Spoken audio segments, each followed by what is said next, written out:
I just wanted to ask about the emptiness and the fullness, or just a comment. When one breathes in, and I have this great experience of love often, or often when I sit and especially in the mute before we start. And it's very hard for me to define where the emptiness stops and then the love breathes in. It's sort of like almost an inspirational, explorational sort of an experience for me. So it's very hard for me to define the emptiness, to actually separate the two. Is that what?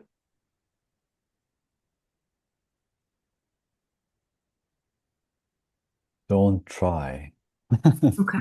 That's right. Yeah. Yeah. You cannot separate them. No, no. And that's what I'm finding. There you can only fail. Yeah. Mm. The emptiness, don't try to define it either, Oh, no, no. I was just right? sort of, when we're separating them out. Yeah. You can't define it because it has no qualities, it has no form, it is transparent.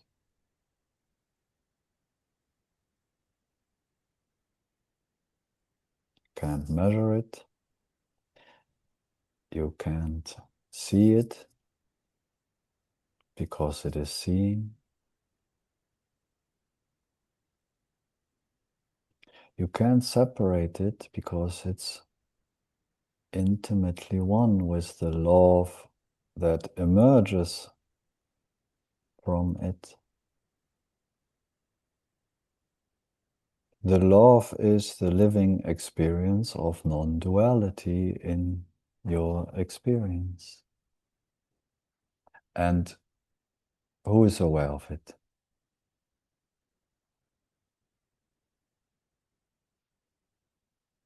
Then it sounds like duality, no? I am aware of the love. But in reality, the awareness of the love is intimately one with the love.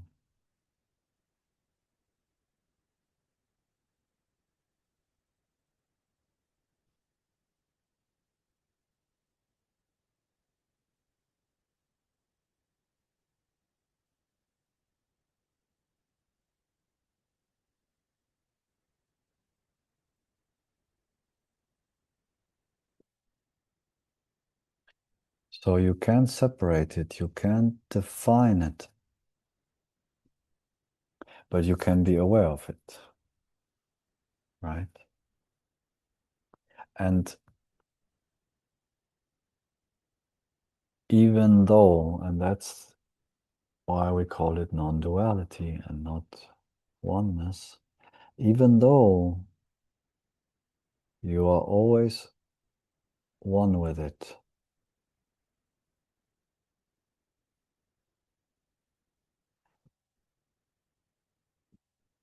the love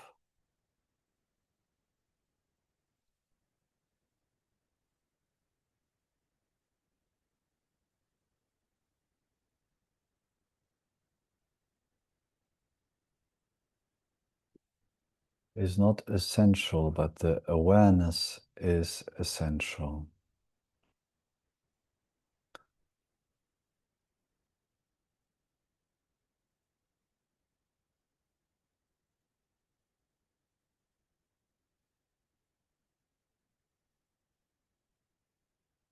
You are one with it. And as long you have this avatar,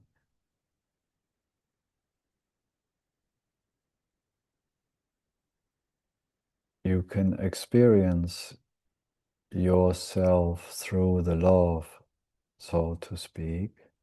You can experience the dissolution of the apparent movie and the screen in your experience as love, the living experience of non-duality as love.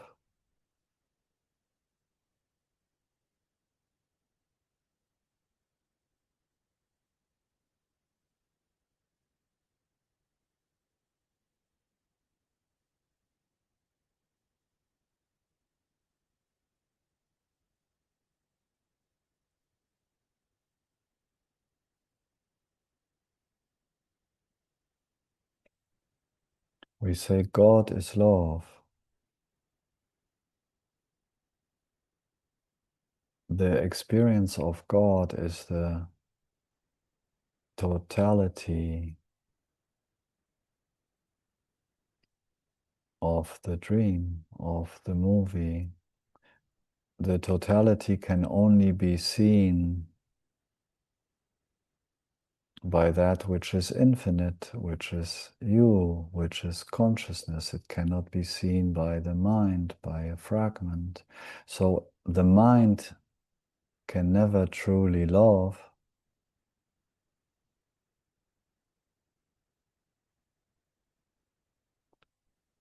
It's consciousness that truly loves and that truly experiences love. And I would say it's the highest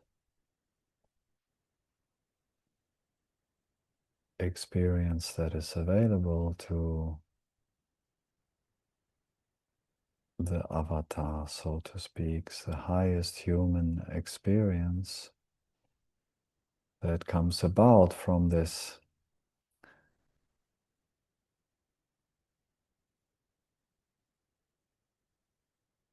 collapse of the movie and the screen, of the consciousness and the fragments, the objective world, and then the love is there.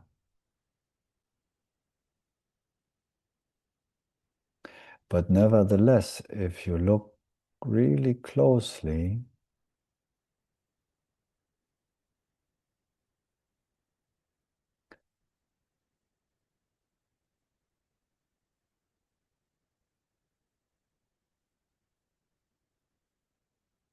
it's the subtles of the subtle, this love, and you cannot separate it from its consciousness.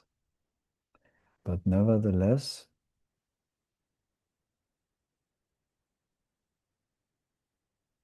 it is seen, it is experienced. There is rather something than nothing when you experience love, right? It's this springing, this where the manifestation starts, we could say, where there is this point.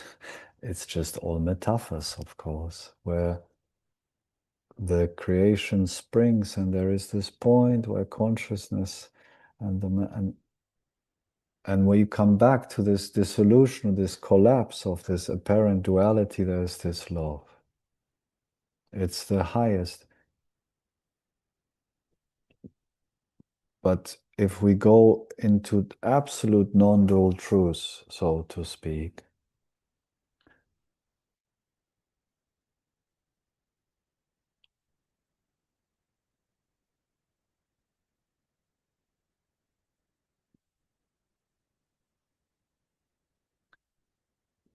pure consciousness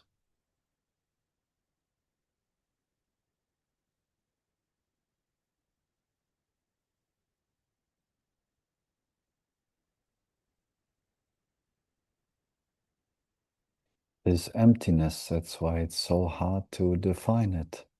Is this nothing? Is rather nothing than something, we could say. So I put them often together as loving awareness, just as beloved Ram Dass did it, loving, because in our experience as we meet as consciousness pretending to be avatars, they go together. The moment awareness hits an object from non-dual understanding, it's loving awareness. But just in theory, imagine at some point we switch the lights off, we stop dreaming, we quit the movie. For now, it seems Shiva keeps dancing. So it's a bit hypothetical that we eventually maybe say, okay, you know what, let's not create, let's not dream a world anymore. Let's not dream our avatars anymore. Let's forget about that, and now we are all final moksha. That's it. Om Tat Sat. No more world, no more nothing.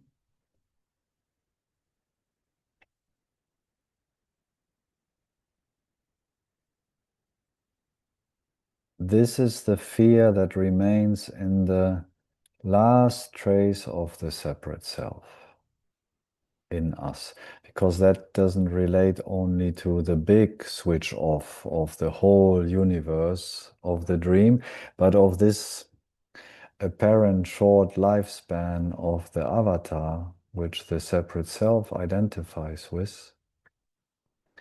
So enjoy the love, and we are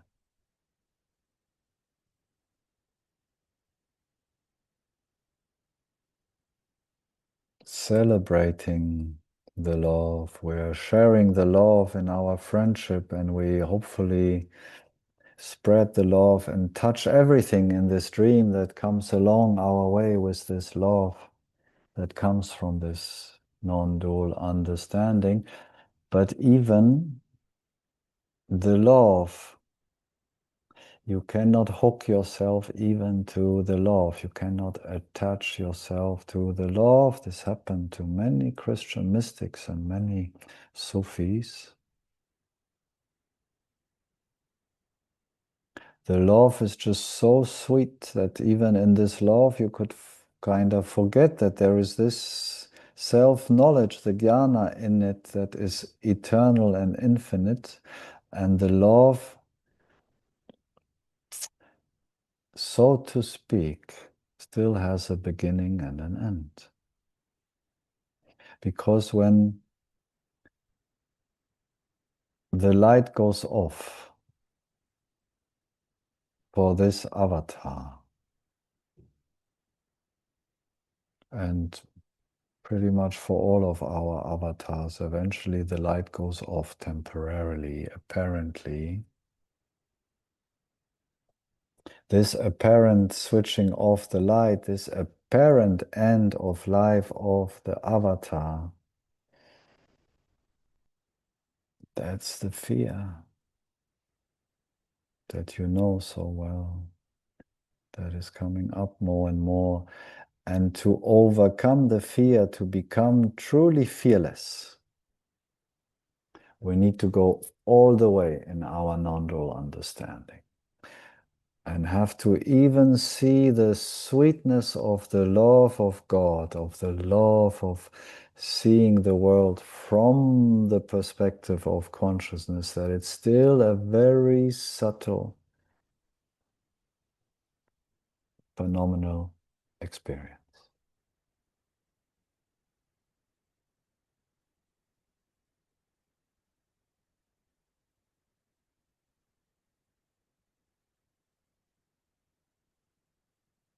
So love it, enjoy it,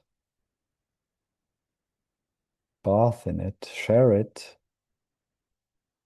as you do.